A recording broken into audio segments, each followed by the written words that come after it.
Elena Whitmore walked into courtroom 9B alone. Her husband laughed out loud. Not a polite chuckle, not a covered cough, a full, delighted laugh that cracked across the marble and turned the bailiff's head.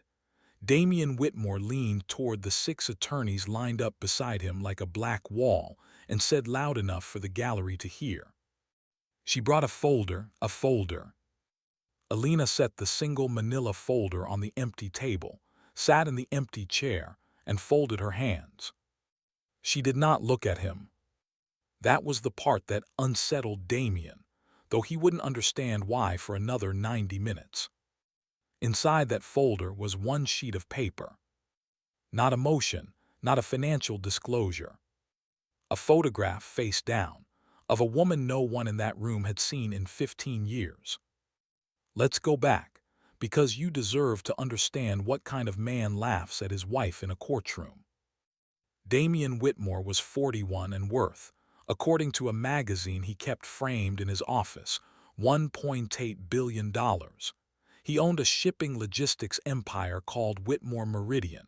He owned a home in Greenwich with 11 bedrooms and a staff of 9. He owned art he had never looked at twice.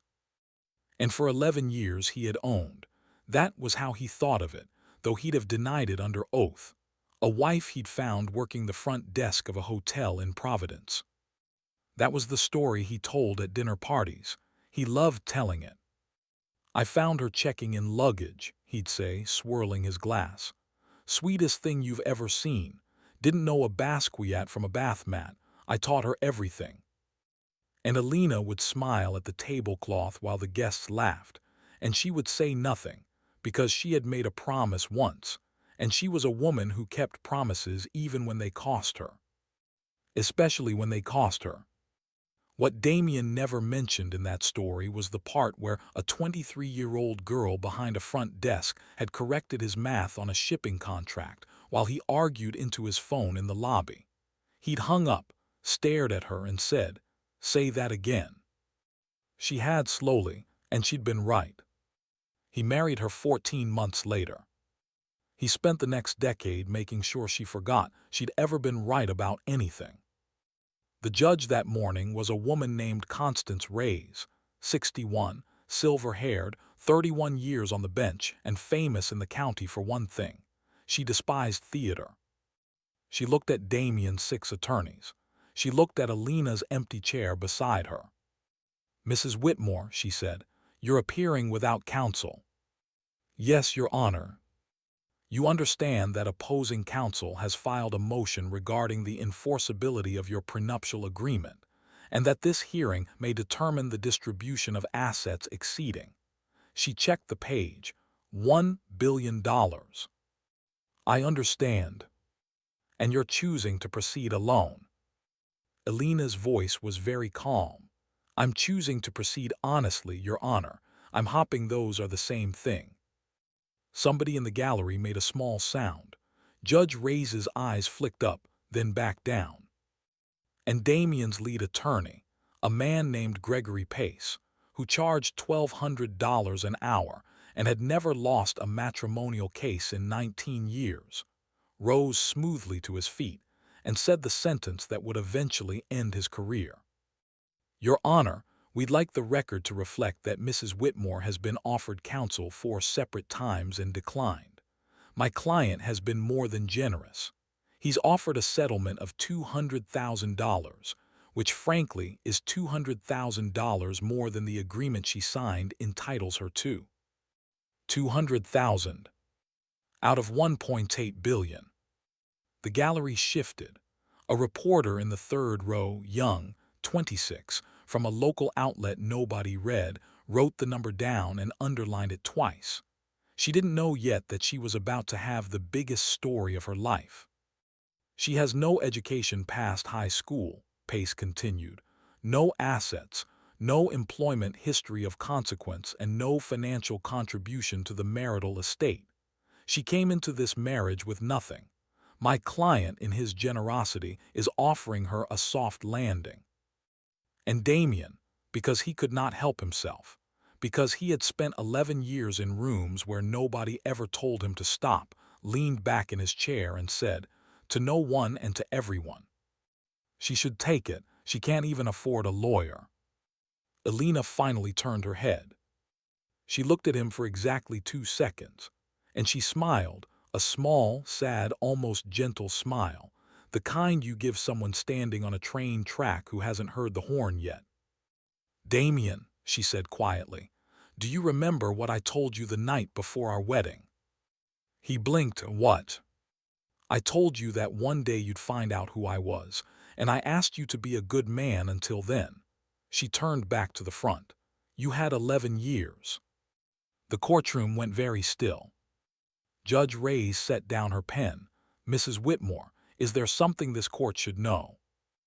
And Elena said, "Yes, Your Honor, but not from me. She'll be here at 10. She. That single word landed in that room like a coin dropped into a well, and everybody sat there waiting to hear it hit bottom. Gregory Pace laughed, but it came out thin. "Your Honor, if Mrs. Whitmore is now claiming some surprise witness." "It's 9:40, Elena said. "You have 20 minutes to prepare." "To prepare for what?" Elena didn't answer. Here is what nobody in courtroom 9B knew.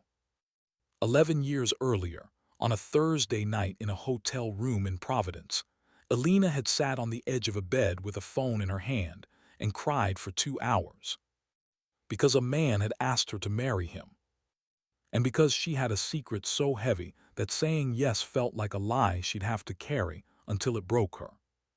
At 19, Elena had done something almost no one on earth would do. She had walked away. Her mother's name was Vivienne Castellane. Not a name most Americans knew. Vivienne had spent 40 years making sure of that. But every port authority on the eastern seaboard knew it. Every shipping insurer in London knew it.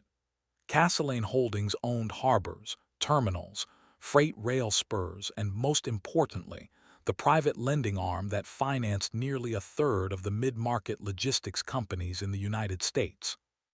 Vivienne Castellane was worth, on the day her daughter walked into that courtroom, somewhere north of $9 billion. And her daughter had walked away from all of it at 19. Not out of anger, out of something stranger and harder to explain. Elena had watched her mother's world for 19 years. The men who appeared at charity galas with rehearsed sincerity, the friends who evaporated when the market turned, the boy at boarding school who confessed after 2 years that his father had told him to sit next to her on the first day. She'd watched her mother marry twice and get gutted twice by men who had loved the balance sheet and tolerated the woman. So Elena made a decision that her mother did not understand and did not forgive for a very long time. "I want to know if anyone can love me when I'm nobody," she'd said, standing in the marble foyer of a house in Newport with a duffel bag at her feet. "I want to find out for myself, and I can't find out if you're standing behind me with a checkbook." Vivienne, who had built an empire on never showing her face, showed it that night. "And if you're wrong, if you find out the hard way, then I'll come home." "Elena, promise me you won't interfere. Promise me you won't send money. Promise me you won't check on me." Her voice had cracked just once. "Please, Mom, let me be a person." And Vivienne Castellane, who had never in her life agreed to a bad deal, agreed to the worst one she ever made. She let her daughter go. 14 months later, a man named Damien Whitmore proposed to a hotel front desk clerk with no family, no history, and no money. And Elena said yes because she thought she'd found it. Proof, actual, breathing proof that someone could look at a woman with nothing and choose her anyway. She called her mother from the hotel bathroom that night and whispered, "I found one. Mom, I found one." There was a long silence on the line. Then Vivienne said, "What's his name?" "Damien Whitmore." Another silence, longer. "Mom." "Nothing," Vivienne said. "Congratulations, sweetheart." Elena would spend 11 years not thinking about that pause. She would think about it every single day for the rest of her life after this Tuesday. Back in courtroom 9B, the clock said 9:47. Gregory Pace had his phone out under the table. He was texting a paralegal 3 words. Who is SHE? Damien leaned toward him. This is a bluff. She's stalling. She does this, she gets quiet and dramatic, and it means nothing. Then why is she calm? Pace said. What? Look at her, Damien. Look at her hands. Damien looked. Alina's hands were folded on the table, perfectly still. Not gripping. Not shaking. In 11 years of marriage, he had seen those hands shake when he raised his voice, tremble when he came home late, fidget when his mother visited. They were the stillest things in the room. Something cold moved through Damien Whitmore's chest, the first honest feeling he'd had in a decade. Judge, Pace said, standing again, we'd move to proceed, whatever theatrical. Sit down, counselor, Judge Reyes said without looking up. We have 13 minutes. I have coffee. You have 13 minutes to figure out what you should have figured out during discovery. The gallery made a noise.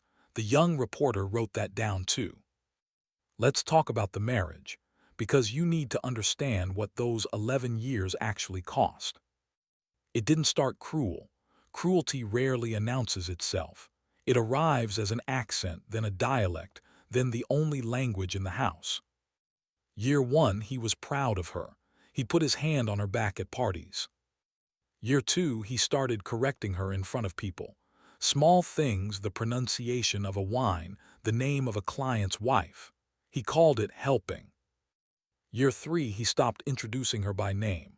She became my wife, a noun without a person inside it. Year 4, she asked to go back to school. He laughed and said, "For what? You've got everything." And then softer, and this was the sentence that stayed lodged in her ribs for 7 years. "Besides, sweetheart, you'd embarrass yourself." Year 5, she caught him. Year 6, she caught him again, and he told her she was imagining it.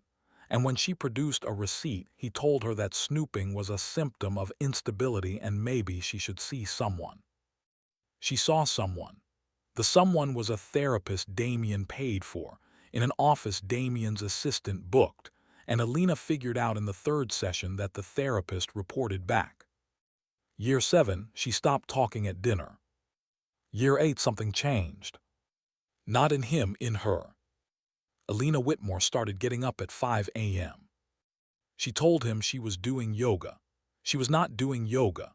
She was sitting in the guest room with a laptop taking an online course in maritime logistics under her maiden name. Then a second course. Then a certificate program in international freight compliance from a state university that cost $4,000 she paid for by quietly selling 3 handbags he'd bought her and never noticed were gone. She graduated with honors. Nobody came. She watched the ceremony alone on a laptop in a guest bathroom with the fan on so he wouldn't hear her crying. And the thing about Alina, the thing Damien had spent a decade successfully making her forget, was that she had grown up at a dinner table where port tariffs were discussed like sports scores. She wasn't learning it. She was remembering it. Year 9, she started noticing things about Whitmore Meridian. Year 10, she started writing them down. Year 11, she stopped writing them down and started copying them. 9:52. The gallery doors opened, and every head in the room turned, and it was just a court clerk with a stack of files. Damien exhaled through his teeth and hated himself for the relief. 200,000, he said suddenly, leaning across the aisle toward Alina low and fast. Take it, right now, I'll make it 3. Alina, look at me. She looked at him.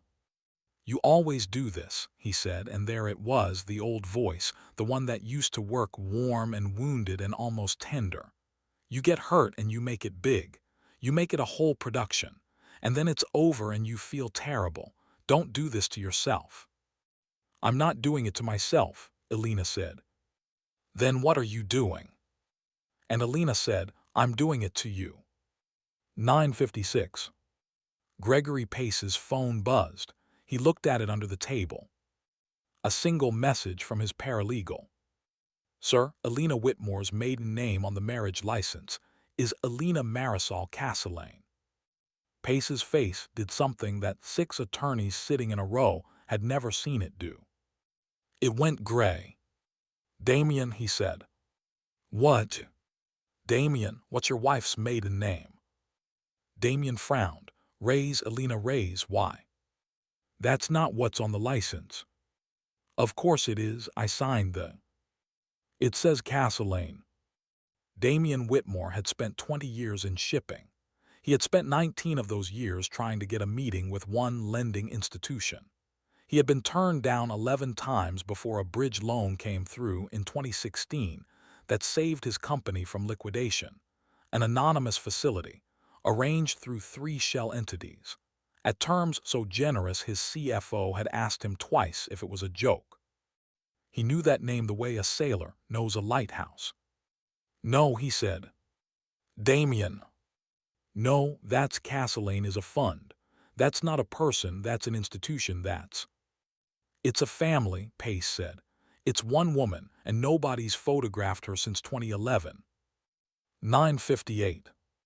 Alina reached out and, for the first time all morning, turned over the photograph in her folder. It was old, slightly creased. A woman in a navy coat standing on a dock in the rain, not smiling, her hand resting on the shoulder of a girl of about 12. Behind them, stacked to the sky, were shipping containers stenciled with a mark that half the room would have recognized if they'd been paying attention. Damien's eyes found the photograph, then the girl, then the woman. Then the girl again. His mouth opened, nothing came out. Alina, he said. His voice had changed, it had gone young. Alina, who is that? And Alina Castellane, Whitmore said, without any triumph at all, and that was the terrible part, that there was no triumph in it, only something old and tired and grieving. You met her once, at our wedding. You spent 4 minutes with her, and then you told the photographer not to include the help in the family photos. Damien made a sound. She wore a gray dress, Alina said. She stood at the back. She held my hand before I walked and she said, "Are you sure?" And I said yes, and she let me go because she'd promised. That was your aunt, you said she was your... I lied to you. Alina's voice finally cracked. For 11 years I lied to you, Damien, every single day, and I did it because I loved you and because I wanted so badly for you to be the man who chose me when I was nothing. She turned and faced him fully. And do you know what the worst part is? You almost were. For about 2 years you were. 10:00 a.m. The doors at the back of courtroom 9B did not fly open. They opened slowly, almost politely. A man in a charcoal suit held one side. He was not a lawyer. He was too still to be a lawyer. And then a woman walked in. She was 71 years old. She was smaller than anyone expected, barely 5'2", and she wore a navy coat that had gone out of fashion 9 years ago and had never once cared. Her hair was silver, cut short. She carried nothing. No briefcase, no phone, no papers. Behind her came 4 people. 3 carried document boxes. The 4th carried nothing at all and walked slightly to the left, watching the room. The entire gallery turned to look at her. And here is the thing about Vivienne Castellane that no photograph had ever managed to capture. The room got quieter as she moved through it, the way water gets colder as you go deeper. Gregory Pace stood up. He did not know he was standing up. Vivienne walked down the center aisle. She passed Damien Whitmore without turning her head 1 degree, and that, more than anything else that morning, was what broke him. Not hatred, not fury. She simply did not look at him. She reached the front, and she stopped beside her daughter, and she put one hand on Alina's shoulder, precisely, as she had in a photograph taken 22 years earlier on a dock in the rain. Alina closed her eyes. Judge Reyes leaned forward. "Ma'am, I'm going to need you to identify yourself for the record." and the small woman in the navy coat looked up at the bench and said, in a voice like a door closing in a house very far away, "My name is Vivienne Marisol Castellane. I'm the mother of the woman at this table." She paused. "And Your Honor, before this proceeding goes one sentence further, there's something the court needs to see, because my daughter's marriage was not a marriage." The room stopped breathing. "It was a transaction," Vivienne said, "and I have the wire records to prove who paid." Damian Whitmore stood up so fast his chair went over backward. "That's a lie." "Sit down, Mr. Whitmore," Judge Reyes snapped. But Damian wasn't looking at the judge. He was looking at Alina, and what was on his face was not guilt, exactly, and it was not fear. It was panic. The specific, animal panic of a man watching a door he had locked 11 years ago start to swing open. "Alina," he said, and his voice was shaking now. Actually shaking. "Alina, listen to me. Whatever she's about to say, you need to understand the context, you need to hear it from me." And Alina Castellane, who had waited 11 years and 4 months for this exact moment, said the 6 words that emptied the color out of his face. "You knew who I was, didn't you?" He didn't answer. That was the answer. Vivienne Castellane turned toward the boxes her people were setting on the table, opened the first one, and pulled out a single slim folder with a date written on the front in her own handwriting. March 14, 2013. 14 months before the wedding. "Your Honor," she said, "I'd like to enter into evidence a payment record. It shows a transfer of $200,000 from an account controlled by Mr. Whitmore's holding company to a private investigator in Providence, Rhode Island." She looked up. "3 weeks before he walked into the hotel where my daughter was working. Number hung in the air like smoke. $200,000. The exact figure Gregory Pace had stood up and called generous 11 minutes earlier. Judge Constance Reyes looked at the folder in Vivienne Castellane's hand, and then she looked at Damian Whitmore, and something in her face went flat and cold in a way that 31 years on the bench had taught her to hide, and she did not bother hiding now. "Approach," she said. Vivienne walked the folder to the clerk. She did it without hurry. She was 71 years old, and she had never once in her life moved faster than she intended to. Gregory Pace was already talking. "Your Honor, we've had no opportunity to review. This is trial by ambush. This document hasn't been authenticated. We don't even know if—" "Mr. Pace," Judge Reyes didn't raise her voice, "is your client denying that he hired a private investigator in the spring of 2013? Pace turned to Damian. And here is the moment that everyone in that gallery would describe differently afterward, and all of them would be right. Damian Whitmore did not say no. He said it wasn't like that. The young reporter in the third row wrote those 4 words down and knew, with absolute certainty, that she was going to be on television by Friday. Let's go back to March of 2013, because you deserve to know what actually happened. Whitmore Meridian was 19 days from insolvency. Not the polished version, the real version.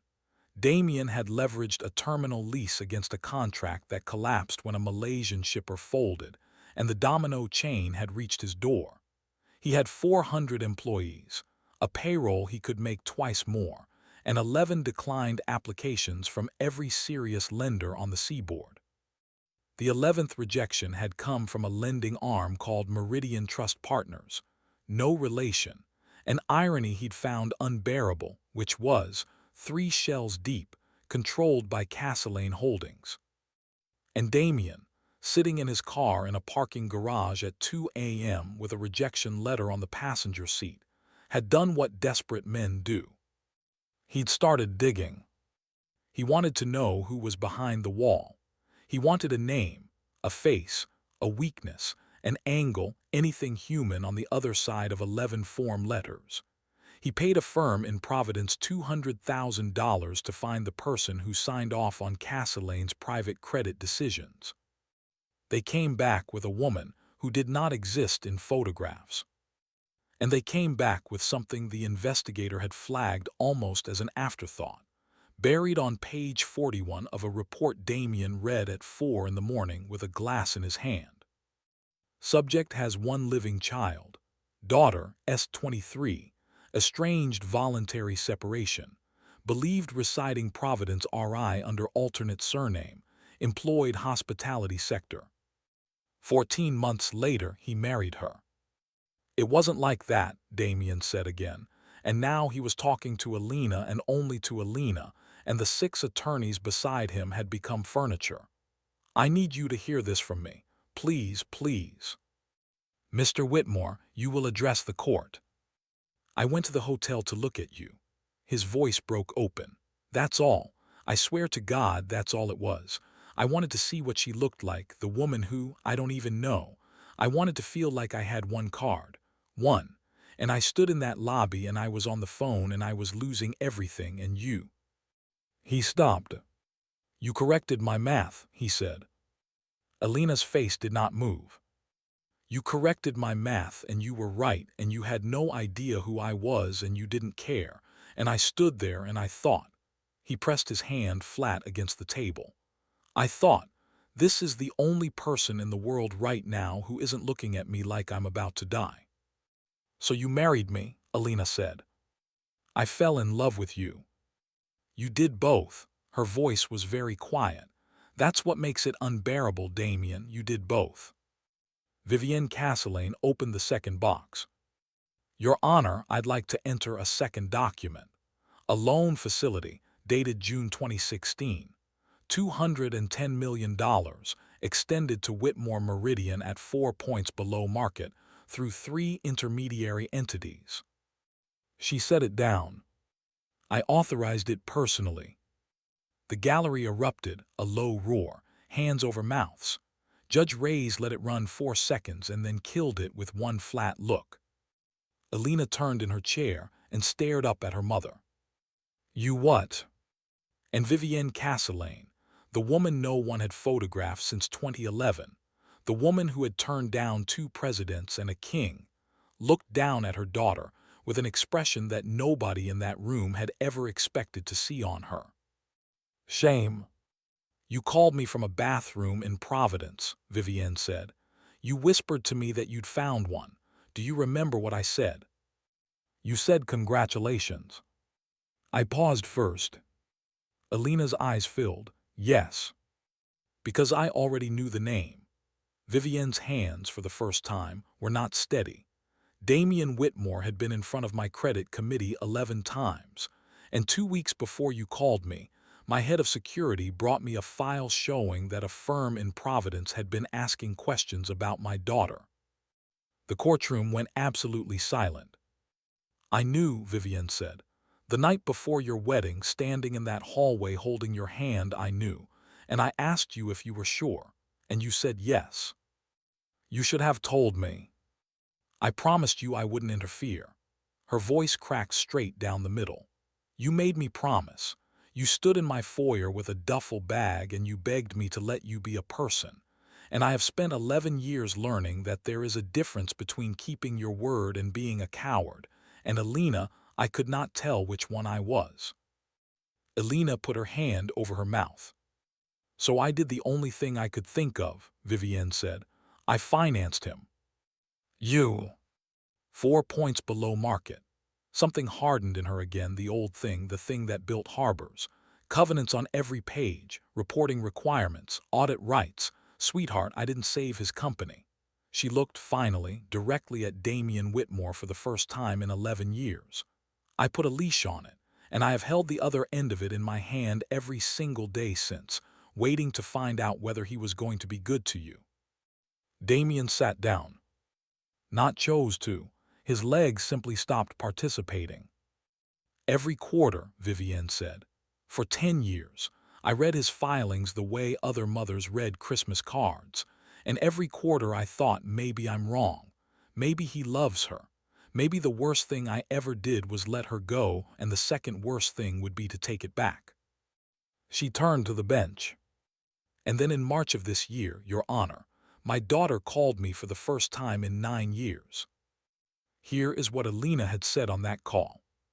She had said, "Mom, I need you to tell me if I'm crazy." And then she'd read out from memory a list of 11 container manifests from Whitmore Meridian's Newark terminal, declared tonnage that did not match the fuel burn on the same routes. 3 Shell freight forwarders sharing a single mailing address in Delaware. A subsidiary that had booked $140 million in revenue from a client Alina had never once heard mentioned in 11 years of dinner parties. She had spent year 9 noticing, year 10 writing it down, year 11 copying it. Not to blackmail him. That's what people always assume, and it's what Gregory Pace would spend the next 6 months arguing, and it was wrong. She copied it because she'd finally understood something. Sitting in a guest bathroom at 5 in the morning with a state school certificate on a laptop screen and nobody to tell. She wasn't stupid. She had never been stupid.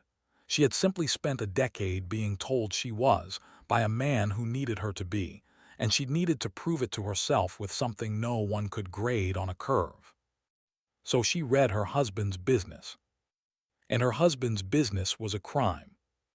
"Your Honor," Vivienne said, "the third box contains a forensic accounting summary prepared over the last 90 days by an independent firm, commissioned by Castlelane Holdings under the audit rights in the 2016 facility. It has been provided this morning to the U.S. Attorney's Office for the District of New Jersey." Gregory Pace made a sound like a man stepping off a curb that wasn't there. "Your Honor, I move for," he started, and then stopped, because he genuinely did not know what to move for. "Sit down, Mr. Pace," Judge Reyes said almost kindly. "You've had a difficult morning." But that wasn't the end of it. Because Damian Whitmore did one more thing that day, and it's the reason this story is worth telling instead of just enjoying. He stood up slowly. Nobody stopped him. He walked around the end of his table, 6 attorneys watching, a bailiff shifting his weight, and he stopped in front of the empty chair beside his wife. And he did not defend himself. "I knew who you were 3 weeks before I met you," he said. "That's true. I went there to look at you. That's true." He swallowed. "And I loved you by August. That's also true, and it doesn't matter because I never told you what I'd done, and every day I didn't tell you I made it worse. And when it got too big to say out loud, I made you small instead. Because a woman who thinks she's nothing doesn't go looking." Alina's tears finally fell. "I told you that you'd embarrass yourself," he said. "I said that to you, in our kitchen, because I was terrified that if you ever went back to school, you'd read 1 page of my books and you'd see it." He laughed a horrible wet wreck sound. "And you did, didn't you?" "Page 40, Alina said, "of the 2019 annual." Damian nodded slowly. "Of course it was."